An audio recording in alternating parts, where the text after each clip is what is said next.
It is important to recognize that spillovers from the global monetary policy tightening, the geopolitical situation, the still elevated commodity prices, especially prices of crude, and the lingering effects of the pandemic all coming together have become overwhelming for countries world over.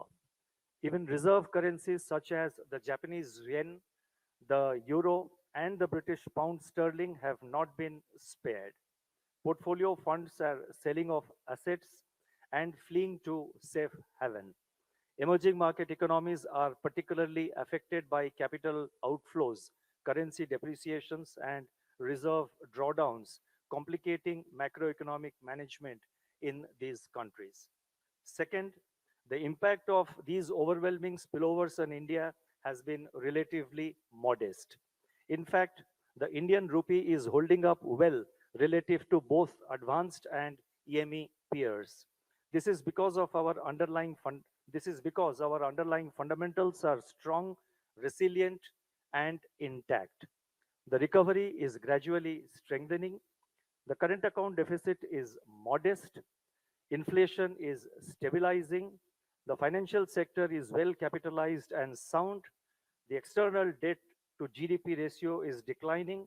The foreign exchange reserves are adequate. Third, in recognition of the fact that there is a genuine shortfall of supply of forex in the market relative to the demand because of import and debt servicing requirements and portfolio outflows, the Reserve Bank has been supplying US dollars to the market to ensure that there is adequate forex liquidity. After all, this is the very purpose for which we had built up, we had accumulated reserves when capital flows were strong. And may I add that you buy an umbrella to use it when it rains. Fourth, a predominant part of the outstanding ECBs is effectively hedged. Let me elaborate. According to the June 22, that is June 2022, the last month's financial stability report of the Reserve Bank, the outstanding ECBs of, that is of the outstanding ECBs of 180 billion US dollars, 44% or 79 billion US dollars is unhedged. Now, this includes about $40 billion liabilities of public sector companies, mainly in the petroleum, railways, and power sectors, which have assets with a natural hedge character. Besides, being public sector entities, their foreign exchange risk, if any, can be absorbed by the government if so required, but that possibility is highly unlikely. The remaining US dollar 39 billion ECB represents 22% of total ECB's outstanding. Even this includes borrowings of those companies which have a natural hedge, that is earnings in foreign currencies.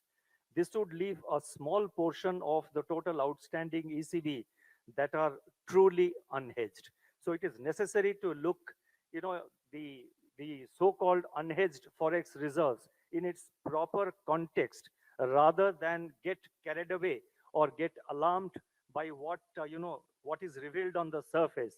We need to look at it deeper. We need to dissect it and look it in a manner that is objective and fair and true to facts.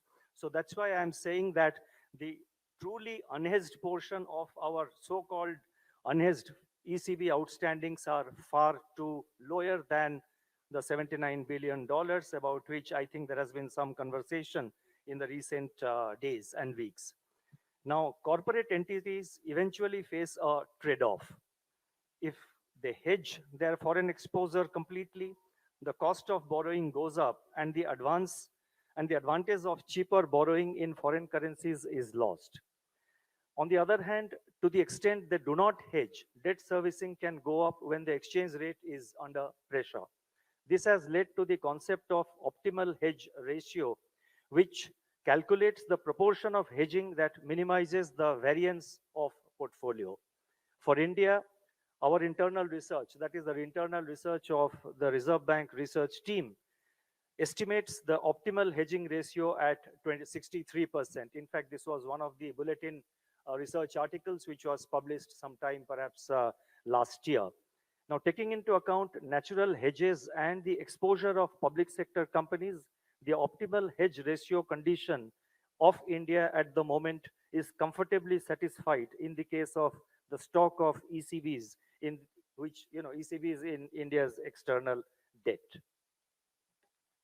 Due to the RBI's actions, including measures to encourage inflows, the movements of the rupee have been relatively smooth and orderly.